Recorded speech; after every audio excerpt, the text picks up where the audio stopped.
Before we jump into texture applications, we need to cover the fundamental of texturing workflows first, and that will be the difference between the old specular glossiness workflow against the modern PBR metal roughness approach.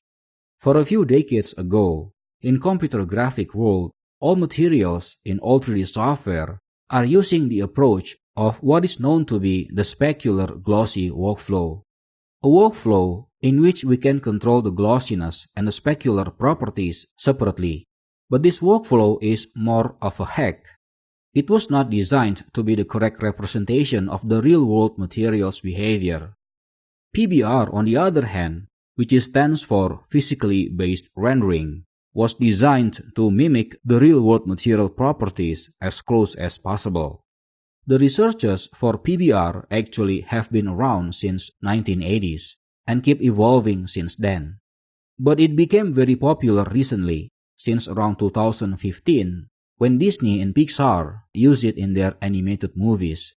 After that, more and more 3D software support PBR workflow, such as Autodesk Maya, Algorithmic Substance Designer, and even Blender, which is the software we are currently using. Because the advances of computer hardware and software, PBR become popular also for real-time rendering, such as for games, VR, 3D simulation, etc. Various forms of PBR real-time renderer have been implemented in game engines, such as in Unity, Unreal, and even the open-source Godot game engine. The new PBR workflow demands big changes to traditional art pipelines, noticeably the texture types that we are using. But the benefits are usually well worth the effort. Most importantly, PBR delivers more consistent and predictable results. For the last few decades, by using the old specular workflow, 3D game artists were only able to create textures that look good under specific lighting conditions. However, as soon as the lighting changed, an asset would need to be tweaked to look good again. With PBR, 3D assets will look the way you would expect, even when there are changes in lighting or in the environment. Basically, not only they look nice, but they also look nice consistently. Why? Well, it is because almost all PBR renderers use some form of image-based lighting, which allow assets to pick up colors from the surrounding environment. If you are in architectural fields and/or visual effects industry, for example, PBR is the only option for you to move forward, as PBR workflow will help you big times when you need to create photorealistic renderings. The old specular glossiness workflow used three main textures to define their appearance. First is diffuse, which is basically the base color of the material. Then glossiness texture, which control how smooth the surface will be. And lastly, the specular texture, which controls how strong the highlights will be. Other than these three main textures are the same with the new PBR workflow. Again, this approach is not physically correct, because in the real world, there is no such thing as speculars. Speculars are basically the reflection of light sources, such as lamps or sun, bounce off the object surface. Also in the real world, glossiness, or how smooth the surface is, tied directly on how strong it generates reflection. Rough surfaces generate less reflection, thus making the specular or the light reflections weaker. On the other hand, glossy or smooth surfaces generate more reflection, thus making the specular or the light reflections stronger. Essentially, both specular and glossiness properties are actually aligned to each other and should not be separated. Using the old workflow, we can create something with high specular but with low glossiness, which will never exist in the real world. The new PBR metal roughness workflow also uses three main textures. They are albedo, roughness, and metalness. Again, additional textures other than these three main textures are the same with the old specular workflow. Albedo is just like diffuse, which basically gives the material its base color. The big difference is that albedo texture should not include shadows color inside it. So if we compare diffuse texture against albedo texture, we can see albedo colors is much flatter or lower contrast as the shadow colors are deliberately taken out from the image. Roughness controls how rough the surface will be. It is like glossiness, but roughness is a more correct approach, as this actually controls both specular and glossiness altogether.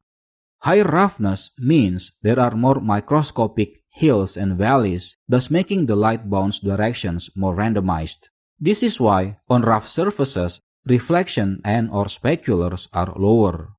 On the other hand, lower roughness value means there are less microscopic bumpiness on the object's surface, thus making the light bounce directions more uniform.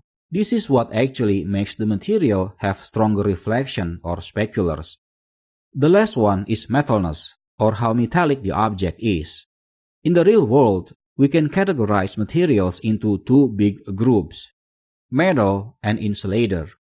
Metal, for example, iron, gold, copper, chrome, steel, etc., are all good electrical conductors.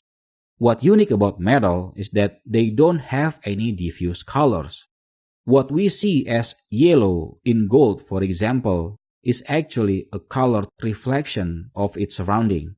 So, metal materials have the ability to colorize or tinting the reflection. Non-metallic materials, also known as insulators or also known as dielectrics, are materials who are bad in transferring electricity.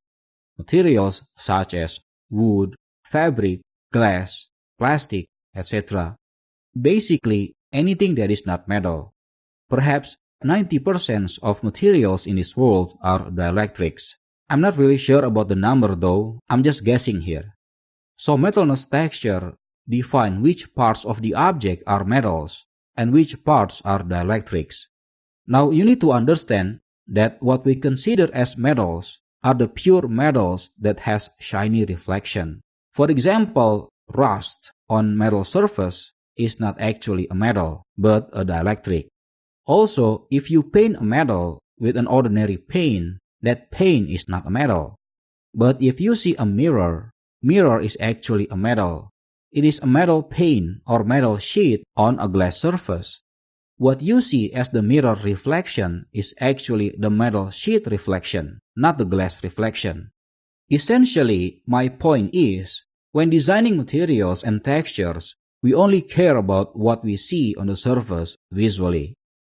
Now, the strange thing is, some software support both spec-gloss and metal rough workflows in their PBR rendering system, although we know spec-gloss workflow is not physically correct. Why is this happening?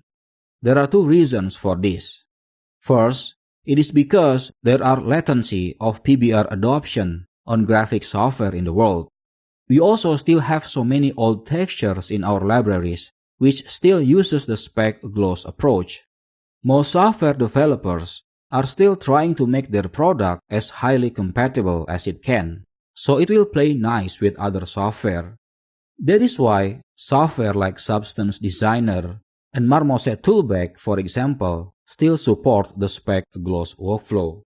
The second reason, it is because not everyone needs photorealistic result. If you are in game industry, you know that there are more games with stylized design than games with realistic style in the market. Unity game engine, for example, although its standard material use PBR metal rough workflow now, it is still also support wide variety of material, shader and texture types that you can use to style your game to your liking. Because PBR taking account the environment lighting condition, it becomes more computationally expensive than the old hacky workflows. So you almost never see a mobile game using PBR. Well, this may be a subject to change in the future, but at least not for today. Even if you do find mobile games using PBR, only several high-end devices can actually run them. Essentially, if you are making 3D games and you are targeting low-end machines such as mobile phones or tablet devices, you should stay away from PBR. If you are targeting console games and PC games where we have more processing power and also memory, and you want to create photorealistic games, then PBR is the right trend that you should follow. If you want to make games that target high-end machines, but you want to have more stylized look and or exaggerated colors and lights, for example, PBR may not be a good option for you. PBR will actually constrain you to do certain things to be always physically correct. Okay, so essentially it all comes down to your project goals, considerations, and preferences. Because of this, in the next lesson and the next lesson after it, we will only scratch the old specular workflow.